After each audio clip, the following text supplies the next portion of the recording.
Hello everyone, आज हम अपना 11th का सबसे पहला टॉपिक सेट्स को शुरू करेंगे। ठीक है, ये जो सेट्स का टॉपिक है यही आपका आगे रिलेशन फंक्शन में भी काम आएगा। तो आज की जो लेक्चर है हमारा, इसमें हम सबसे पहले सेट की डेफिनेशन करेंगे। ठीक है, सेट को रिप्रेजेंट कैसे करते हैं वो टाइप आपसे सीखेंगे आज।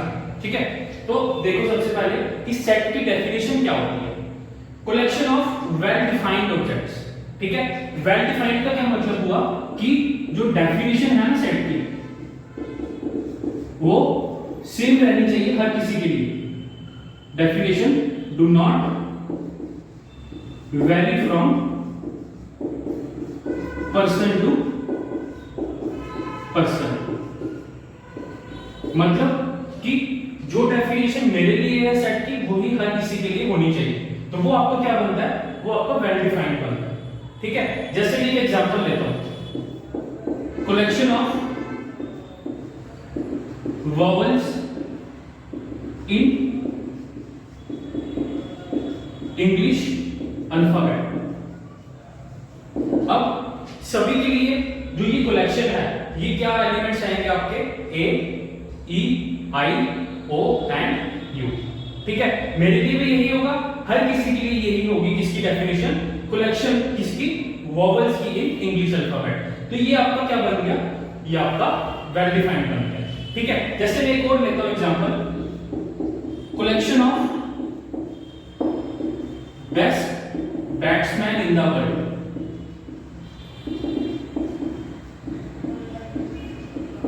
अब जो ये लिखा मैंने कि collection of best batsman in the world, अब किसी एक पर्सन के लिए, किसी को विराट कोहली पसंद है तो किसी को सचिन तेंदुलकर पसंद है। तो जो ये हमारी कलेक्शन आई, ये क्या कर रही है, वेरी कर रही है फ्रॉम पर्सन टू पर्सन। तो ये जो कलेक्शन होगी ये आपकी वेल डिफाइंड नहीं होगी, तो ये आपका सेट भी नहीं बनेगा। ठीक है, तो सेट की डेफिनेशन क्या आती है, collection of well defined objects. Okay, इसके बाद हमारे पास आता है, ओके, अभी मैंने आपको सेट की डेफिनेशन बता दी। अब हमारे पास आता है कि हम इसको रिप्रेजेंट कैसे करते हैं। Method of representing A set. दो फॉर्म होती है, एक होती है आपके पास रोस्टर फॉर्म, इसका दूसरा नाम होता है टेबुलर फॉर्म। ठीक है, method of representing A set, पहला आ गया आपका रोस्टर फॉर्म या टेबुलर फॉर्म, दूसरा होता है सेट बिल्डर फॉर्म। ठीक है, अब देखो रोस्टर फॉर्म क्या होता है, जो इसके एलिमेंट्स होते हैं ना, वो क्या होते हैं, उनको हम लिस्ट करते हैं। मतलब उनको हम बताते हैं कि यहाँ पे कौन से एलिमेंट्स हैं, और उनको हम कैसे लिखेंगे, उनको हम कॉमास में लिखेंगे and enclosed within a braces. मतलब अभी समझाऊंगा मैं आपको, ध्यान से देखना। Elements are listed and are separated bye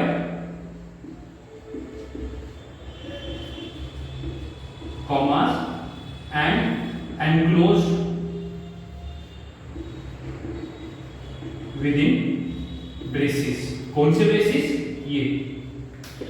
ठीक है, फॉर एग्जाम्पल जैसे एक सेट लिया मैंने ए, उसमें क्या है, collection of vowels in English alphabet. ठीक है, अब इस कलेक्शन को अगर हमें रोस्टर फॉर्म में लिखना है तो हम कैसे लिखेंगे।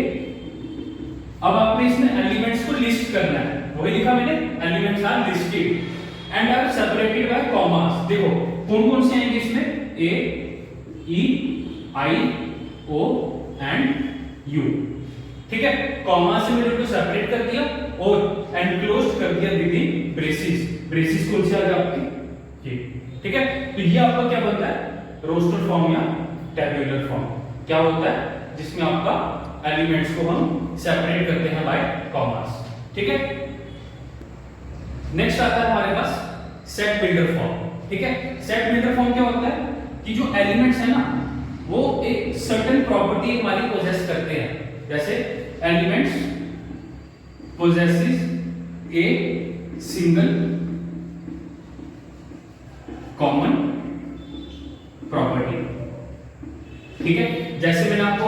रोस्टर फॉर्म के लिए एग्जांपल जो दी वो थी कलेक्शन ऑफ वॉवेल्स, ठीक है। तो इसको अगर हमें रोस्टर फॉर्म में लिखना हो तो कैसे लिखेंगे, x मतलब इस सेट में x आएगा सच दैट x क्या होगा, x is a vowel in English alphabet, ठीक है। तो ये प्रॉपर्टी आ गई आपके पास कि x क्या है, आपका एक वॉवेल है।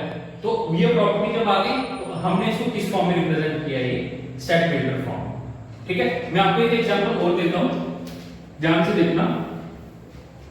जैसे मैंने लिखा, सबसे पहले जो एक चीज और आपको बताना चाहूंगा कि जो सेट होता है ना उनको हम कैपिटल लेटर से डिनोट करते हैं। ये कैपिटल A हो गया, कैपिटल B हो गया, X हो गया, Y हो गया, कुछ भी, ठीक है। देखो अब जैसे मैंने एक एग्जांपल लिखी 1 2 3 4 5 6, ठीक है। और एक और मैंने एग्जांपल लिखी x such that x belongs to n and x is less than equals to 6। देखो ध्यान से, इसमें मैंने एलिमेंट्स को क्या किया हुआ है, कॉमास में लिखा है और सेपरेट किया है ना कॉमास से, और ब्रेसेस में इनको मैंने एनक्लोज किया है। तो ये आपकी कौन सी फॉर्म बनी, ये आपकी होगी रोस्टर फॉर्म, ठीक है। अब यहां पे आ जाओ, यहां पे मैंने क्या लिखा, x such that x belongs to n, x less than equals to 6। x belongs to n मतलब x जो है वो नेचुरल नंबर है और जो x है वो 6 के बराबर है या उससे छोटा है। तो ये उसने प्रॉपर्टी सेटिस्फाई की ना, तो ये आपकी कौन सी चीज बन गई, ये आपकी सेट बिल्डर फॉर्म बन गई, ठीक है। क्लियर है सबको। अभी तक हमने क्या किया, सेट की डेफिनेशन की, उसके बाद मेथड की रिप्रेजेंट करने के सेट है।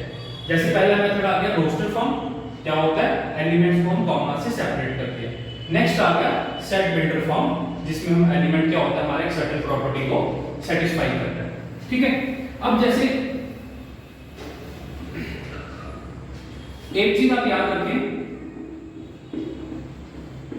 जब आप एक सेट को लिखते हैं ना, जो सेम एलिमेंट होते हैं वो रिपीट नहीं होते।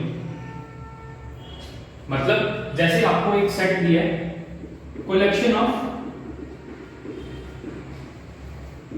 ऑल लेटर्स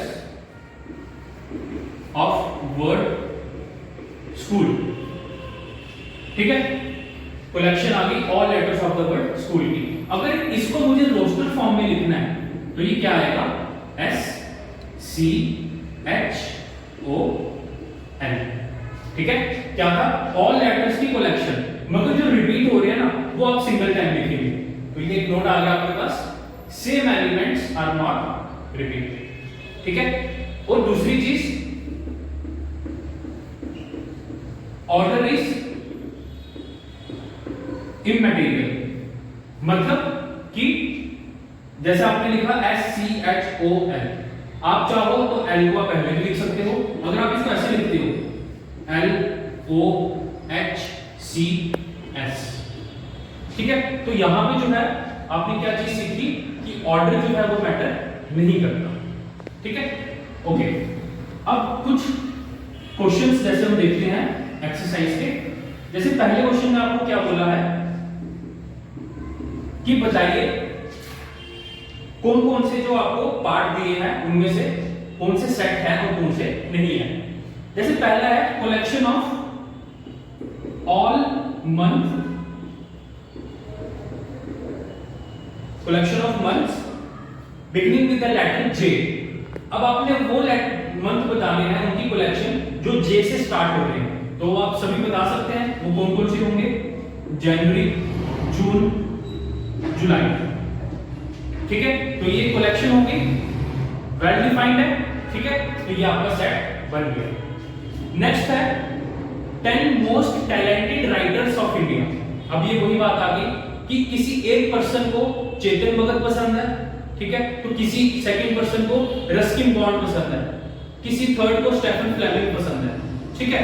तो ये जो कलेक्शन है ये पर्सन टू पर्सन वेरी कर रही है, तो ये जो कलेक्शन होगी ये आपकी सेट नहीं होगी, ठीक है। अगेन नेक्स्ट है collection of 11 best batsman in the world. Same चीज आ गई, किसी एक पर्सन को 11 बैट्समैन जो है वो कोई पसंद होंगे, किसी दूसरे को कोई और पसंद होंगे। तो ये भी जो कलेक्शन है ये भी वेरी करेगी फ्रॉम पर्सन टू पर्सन, ठीक है। उसके बाद आपको दिया हुआ है collection of natural numbers, collection of natural numbers less than 100, less than 100। अब नेचुरल नंबर्स की बात हो रही है और 100 से छोटे, तो वो सभी के लिए जो ये कलेक्शन है सेम रहेगी। कहां से कहां तक?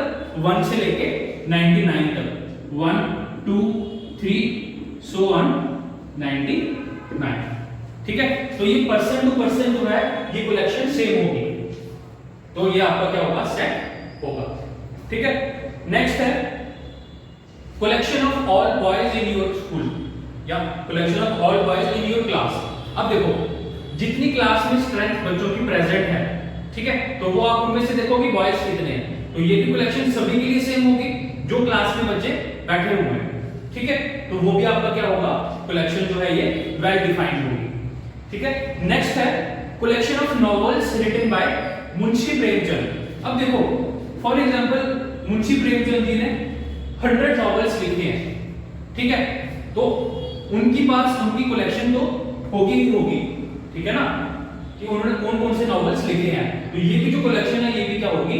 वेल डिफाइंड होगी।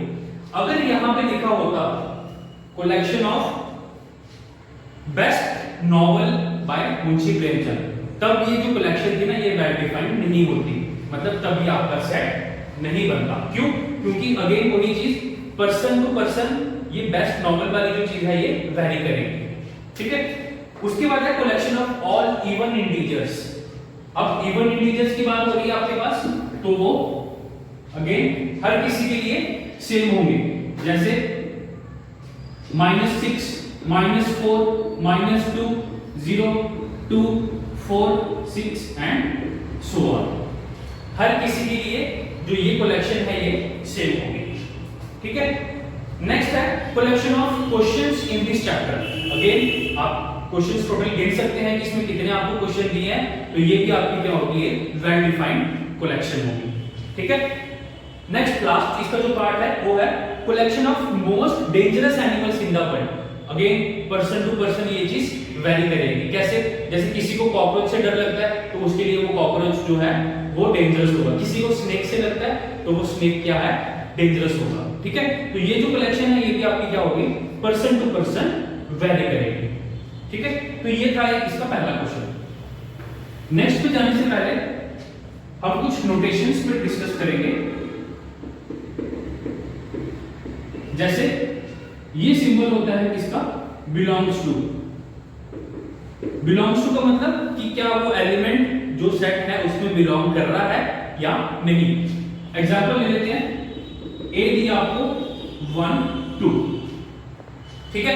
अगर मैं पूछूं कि क्या 1 जो है वो ए में है, हाँ आपको दिख रहा है कि 1 जो है वो ए में प्रेजेंट है ना, तो ये क्या सिंबल यूज किया मैंने? बिलोंग्स टू, ठीक है। अब जैसे 0 की बात करते हैं, क्या 0 ए में है? नहीं, 0 ए में नहीं है, तो हम इसको कैसे लिख देंगे? बिलोंग्स टू का सिंबल डालेंगे और, ठीक है। तो ये किसका सिंबल आ गया आपका? डज नॉट बिलोंग्स टू, ठीक है। नेक्स्ट आता है आपके पास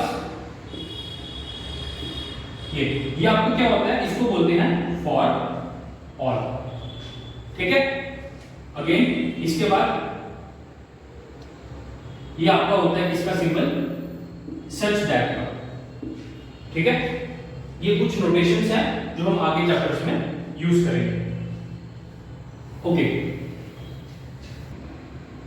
ओके, अब हमारा नेक्स्ट क्वेश्चन है जिसमें हमें ए क्या दिया है? 1 से लेके 6 तक, 1 2 3 4 5 6, ठीक है। पहले पार्ट में हमें पूछा है कि क्या 5 जो है वो ए में बिलोंग करता है या नहीं करता। अब देखो आपको यहाँ पे क्लियरली दिख रहा है कि 5 जो है वो ए में है, तो ये क्या होगा? बिलोंग करेगा, ठीक है। जैसे नेक्स्ट है 0, क्या 0 ए में है?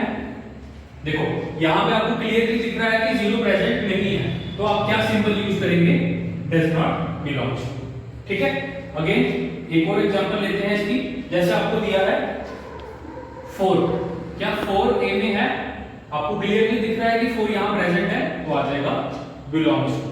ठीक है, फिर नेक्स्ट पार्ट जैसे 10, क्या यहां पे 10 आपको दिख रहा है, नहीं, तो जो 10 है वो ए में बिलोंग नहीं करेगा। ठीक है, तो जो मैंने आपको अभी नोटेशंस बताई थी बिलोंग्स की और डज नॉट बिलोंग की, उनका यूज भी मैंने आपको साथ में इस क्वेश्चन में बता दिया। नेक्स्ट आता है हमारे पास, अब आपको क्या है, अब आपको सेट बिल्डर फॉर्म में क्वेश्चन गिवन होगा, आपको उसको कन्वर्ट करना है रोस्टर फॉर्म में। जैसे आपको दिया है पहले पार्ट में ए क्या दिया है, x such that x is an integer, और एक कंडीशन दी है जो x है वो -3 से लेके 7 के बीच में है। तो ये आपकी क्या आ गई, सेट बिल्डर फॉर्म आ गई। ठीक है, अब इसको आपने क्या बनाना है, रोस्टर फॉर्म। कैसे बनेगी, क्या प्रॉपर्टी सेटिस्फाई कर रहा है, इंटीजर है और कहां से कहां तक, -3 से लेके 7 के बीच में, तो ये क्या आ जाएगा एलिमेंट्स -2 -1 0 1 2 3 4 5 एंड 6। अब इसमें हमने -3 और 7 क्यों नहीं लिया, क्यों, क्योंकि यहाँ पे सिर्फ लेस देन का साइन है, इक्वालिटी नहीं है। अगर यहाँ पे इक्वालिटी होती तो -3 भी आता, और यहाँ पे अगर इक्वालिटी होती तो 7 भी आता। ठीक है, जैसे नेक्स्ट है मेरे पास, नेक्स्ट सेट मुझे दिया है x such that x is a natural number less than 6। Natural number लेना है आपने जो क्या है 6 से छोटा है। ठीक है, तो वो क्या आ जाएगा 1 2 3 4 एंड 5। ठीक है, अगर यहां पे लिखा होता लेस देन और इक्वल टू 6, तो यहां पे तब आपका 6 भी प्रेजेंट होगा। ठीक है, तो सेम इसके बाकी क्वेश्चंस भी ऐसे ही होंगे। जैसे एक और पार्ट करते हैं इसका, आपको उसमें दिया है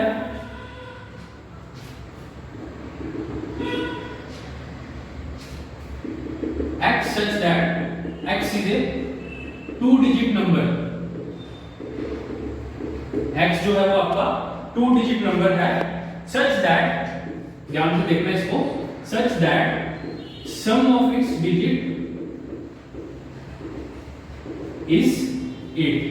मतलब जो 2 डिजिट आपने नंबर लेने हैं उनका आपस में सम क्या होना चाहिए, 8 होना चाहिए।